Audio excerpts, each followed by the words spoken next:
Dear rappers, can you help me? I'll even take a selfie with your album that I bought. I got every single CD that you ever fucking dropped. I spent everything I had and I never had a lot. Oh my god, what a mess. Your words help me deal with the stress. Used to contemplate my suicide the nights I was depressed. Used to pop you in a boombox and sit up on my desk. Listen to your music till I felt it in my chest. But these days it's like you don't have nothing left. Your music feels kinda like you're trying to write a check. Everything is digital, I mean no disrespect, but I'm paying even more and you give me even less. What the fuck? You taught me. Hey YouTube, this is Uncle Momo's music reaction channel where I provide my views on talented artists who have low subscribers and low views, as well as talented artists from around the world. Now, once again, I have no idea or the reason why they have low subscribers or low views, but I'm going to bring it to the forefront of my channel for us to view. Now today I'm going to do my best to upload about 6 reactions, and I will let you know on these particular artists as I'm going along. So my 5th artist of today that I'm going to have the pleasure of reacting to is going to be Tom MacDonald, aka Sir MacDonald, as I like to call him.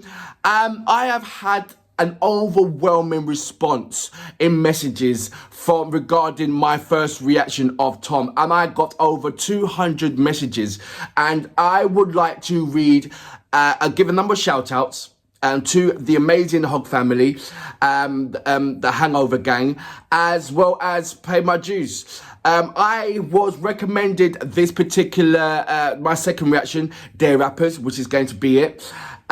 From day dot. As soon as I reacted to Withdrawal, it started off, start from Dear Rappers and start from there. And I got a couple of hecklers, only a small amount of hecklers, but the overwhelming support from the Hog family, for just by putting me underneath their wings and showing me so much information, direction, guidance, educating, and having a lovely debate, set me in a lovely tone where I thought, you know what, I love this. I love this, the guidance to my journey of what is Tom MacDonald. And I just want to give a number of shout outs. Belinda Solzberg, thank you very much for gracing your presence on my channel, also defending me against a heckler, and because I did put things straight, and I'm not shouting back, but everybody's got their own rights to their comments, and I respect that. But if their comments is wrong and they've been misinformed, I like to put them straight, and I like to have the backup of the Hog family, which I did, and it was just absolutely amazing for that. Elsa good morning, thank you very much for gracing your presence on my channel as well. I'm gonna be quick. Jason Quallick, good morning. Will Taylor, good morning. Santa Monica Boy, good morning. Is it Santa Monica Boy? RR, good morning. Amy Chally, 176, good morning. Betty Loverall, thank you very much, good morning. OPM Music, good morning, thank you very much, sir. Williams, good morning. Williams Porterus, good morning. I said Will Taylor. I have a question. That is an amazing tagline to have. Kim Samaral, good morning. Silly Billy 96, good morning. Kate Clay, good morning. And Jay Reeves, good morning. Thank you very much for that message as well. 1M Gold Blue 723, good morning. April Lunge, good morning. And Danny Walker, Day Walker, sorry. Thank you very much, mate. Tonya Gray, thank you very much. Donna Patterson, respect, brother. Thank you very much for that. Floric and Calvert, good morning. Thank you very much for your amazing message. Thank you. Oh, seriously, thank you. Madison Terrible, good morning. Jim Dandy, good morning. How you doing? Christine West, good morning. This is Life, good morning. Brian Fryman, good morning. How you doing? Heidi That's Who. Thank you, Heidi, for your message. It was really lovely to hear from you. Misty Alga, good morning. This is Life again. Valerie McKenzie, wow, mate. Thank you very much for your message. It was really, really lovely. E. Howard, good morning. Havoc Jalago, good morning. Day Walker again. Jeremy Santon, Eric Cantor, Cameron Allender, Gerard Fraser. I'm going through them. Mark Atherton, Macon, Alien, Damien Orally, is it Orally? Charmin H, Angel Carroll, thank you very much for that message. Jeremy Longsky, Paul, is it Westerhas? Let me know about that. You said don't judge a book by its cover. Yes, I did. I did say that. Ellen Davis, you would need to react to many different styles and genres to answer your question. Who is Tom MacDonald? I sub hoping you would be curious enough to go into more of his music. It's pretty amazing. Hashtag Hog. And it's just been overwhelmed by the Hog family. So it's like, wow, thank you so much. Michael Sherrill, Pam H, Morph F's, Deborah Gibbs. I can go on. Linda Delivery, Victor Morgan, Joseph Day. I'm going to go a little bit more. Brooke Hamilton, thank you very much. I said Elon David. Bizarro 22, Stuart Boland, Warren Rhines. I'm going to go straight into my fifth reaction. This is Dear Rappers. Do I know what to expect? No, I don't. I don't know what to expect, but the guidance and the comfort zone that I'm in, and which the Hog family's put me in, it's a beautiful world to be in right about now. It's a beautiful place to be in, to sit down and be calm. I very much doubt that I'm going to do any pausing in this particular one. This is my first reaction of this is my second reaction of Tom MacDonald, which this should be my first reaction. So I'm not going to press pause, I don't think. I'm just going to watch it for its whole integrity and then respond to it after. So I hope you guys don't mind about that. So look, let's go straight into it. Without further ado, you know what we're here for.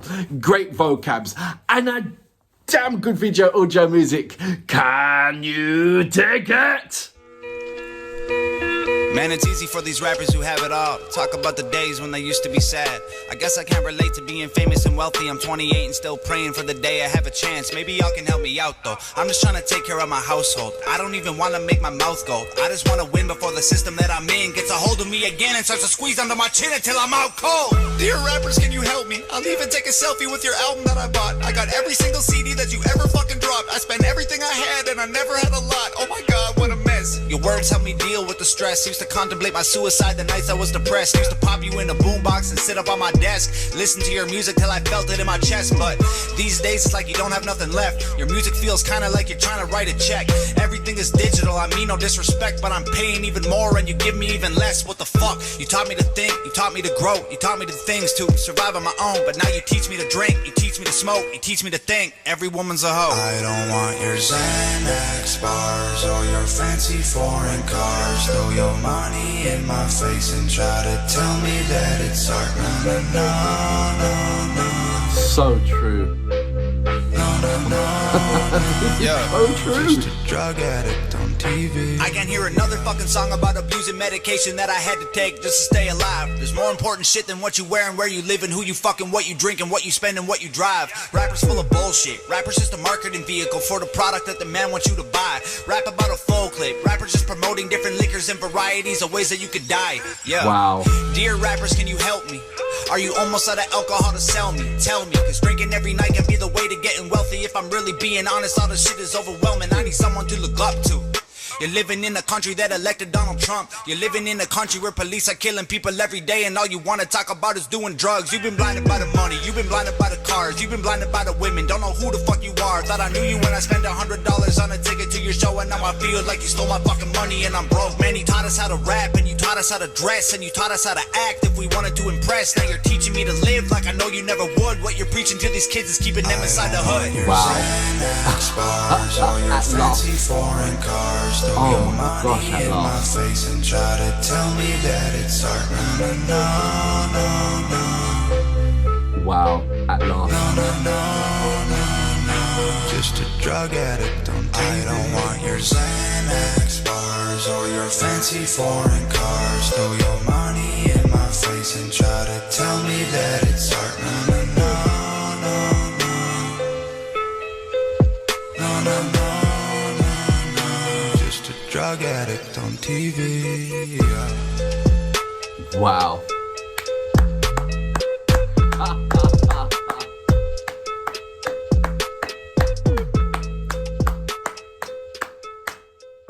So that was Tom MacDonald, as I'd like to say, Sir MacDonald, knighted. I've given him a knighthood. Sir MacDonald.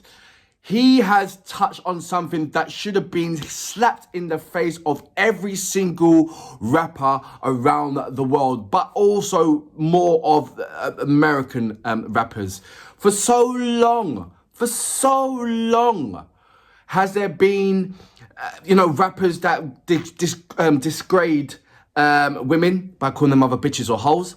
There's so many rappers that have the gold chain and wearing their money around their necks and money in their teeth, flashing money with their cars. And for me, it's been overwhelmingly to a point, it's now disgusting. It's disgusting to see the abuse that these rappers are giving themselves on TV. And that's what I call it, the abuse. Because you've got people with loads of money and they're throwing it up in the air and loads of money. Yeah, I got money. You don't understand about the hardship of the fans. They work 9 to 5. They work 9 to 5 to get that little bit of money to buy your CD. They work that 9 to 5 to get that little bit of money to go out to a concert where you may be playing. They work hard for that. And with that money, what you get from them, you're just going to throw up in the air. You're going to buy expensive cars. You're going to laugh and jump and buy that expensive jacket and expensive clothes. Yeah, I deserve it. Ha, ha, ha, yeah. And still go out there and degrade people, in short. Because if you don't agree with that lifestyle of that particular hip hop artist, he's gonna give you the thumbs up or the middle finger, so to speak. And there's a lot of people that are tired with that, but only got small voices, so you don't get heard. They're like a little mouse. They don't get heard. And then you see the ridiculousness of these particular music videos that these artists do. And it's like, how do you become a fan? I mean, if you look at Snitch 9, I just watched a short video where he was in a restaurant and he was sitting down eating meat, and next to him he had a bag for the money in it. It had $1 million in there. That's the $1 million of your money that he's laughing about. And it's like, where does this stop? When do you say that these particular artists actually deserve your money? What message are they bringing? They're singing about their lifestyle, how much they don't like bitches. Let's do drugs. I get high. Look at my clothes. Look at my trainers. Look what car I'm driving. Look at the house that I've got. And and they're still throwing money about in the air. Getting excited. That's not the portray thing. Who else does that? Only in the rap game does that. I don't see it from country. I don't hear it from classical music. I don't hear it from pop culture. All eyes are looking at this rap thing. It never used to be like this. Rap was all about poverty and trying to get out of the poverty and trying to bring your people up with that. So we're all living nice. So when did it change? When did it have the point of, now it's, now we have to be flamboyant with this stuff. Let me buy this outrageous car, which I'm not going to drive. Let me buy this ludicrous chain and ice that as soon as I buy it, the money of it is going to be devaluated. There's someone that's always going to have the upper hand over these rap people, because it's like, have you not got a brain to put the money in the right way? Yes, you do grow over it, but I'm talking about these young rappers. It's like these agencies, yeah, look, we will make you filthy rich. Yeah, just stick a couple more gold in your teeth and put more tattoos on your, what's his name? Rap more about bitches, rap about alcohol, rap about what you want to do, rap about your car. Don't give a shit. And this will sell millions, and you got to carry on with that character. And then what's that message that you're portraying to the younger people, to the younger generations? They're like, yeah, I want to have bitches. Yeah, I want to have... That's not the way to go, man. This never was the way to go. And it was never been, no one's dared do a rap about it until now that I've clearly seen. I haven't seen anybody do a rap basically slagging down the hip hop artists that, coming from a perspective of a fan. Slim Shady done was it Dear Sam, or I can't remember what it was, with Dial Tear Girl, that song, Dear Stan, there you go, where it was from an avid fan that was writing about he wants to see him, he dresses like him and everything else. But this is coming from a different angle of, look, we are tired. There's one person standing up to say something which we all basically agree upon. We don't like hearing rappers talk about women as degrading as hoes and bitches, but yet it's it's the norm. It's coming to a library with how many ways that you want to say bitches and hoes. You know, to the point that the women are now acceptable to that. The days of Queen Latifah used to sing about so many times in her day about stop calling women bitches. She used to say that so many times. And it was like, as big as Queen Latifah is, she was, you know, her vocals was as small as a mouse. It didn't get heard as much. And she was waving a flag for those kind of things. Stop calling women bitches or hoes. You know, and I think there was a song about that as well. But it never had any substance because the mouth of these men was so loud. And then you've got the labyrinth, the ludicrous chains that you're wearing. It's not necessary. You know, there is some rappers that are doing college funds for people and, you know, but that's rappers when they are established and they're old enough, when they're saying, you know, when they're tired of doing that kind of angle and they see the damage that they've created. And now they want to do, okay, look, we can help people in a different kind of way. You know, and yes, there is more and more rappers who do that, but there is schematics. There is a blueprint of becoming successful that you have to rap about hoes and bitches. Do you have to show gold teeth and gold and ice? You have to show cars. You have to throw money about. You've got to have stacks of money and doing all this kind of stuff. And it's like, where did this come from? This isn't a sneak up process. This happened. This has been about for a long period of time, and nobody's rapped about it. Until now. I know I'm late to the party, but until now. And he's put it in a way that it excites you. It gets underneath your skin. That yes, you should be talking about this. But how much momentum has Sir MacDonald done in this? How much cracks has it caused? How much wave has it created? This had a large impact. It made me feel that this had a large impact. But did it have a large impact? I know this track went viral, but I'm talking about listen to a track and saying, yes, this track is brilliant and lovely. But did it create an impact? As in people stopping rapping about that? Or has it come up to, or has there been a more stronger debate about these type of things? You know, has certain things stopped? Has he created a dent in this? Or was it a case of, oh, wow, Tom MacDonald, you're an amazing rapper. We will get behind Tom because he's brilliant and he's rapping about certain things, but he's shown you a way that he does not like. So yes, he wants to be established, but he also wants to create wave and to create an impact, an adjective for the things that he's talking about. So it's not. So there's one point to say, yes, you're brilliant and anything else, but I think he wants a more of a defiant moment of, let's change this and see that change. You know, so there's two sticks to this. That's what I'm getting at. This was an amazing video. It really was. I could have related to so many different kind of things in there, and the clarity and the consistent strength within every single bar that he was putting on this. It had a fundamental point. It signifies so many different kind of things. And I just hope that, like I said, it created a wave, it created a crack to stop people talking about women in degrading ways, stop showing stacks of money and all that kind of stuff, and which highlight stronger issues onto the table that can have a more fundamental state where things can be done rather than things can just be looked at. I really hope that it done something. And for that reason, Tom, it is absolutely amazing. There is a number of other tracks. Sad Rapper, I think I'm going to be doing next. For my Hug family, thank you so much for pointing me in the right direction and guiding me on this lovely journey. And I hope you still stick around. And for that reason, I salute you. Absolutely amazing track. Really is. Your money in my face and try to tell me that it's art. No, just a drug addict on TV. Yeah.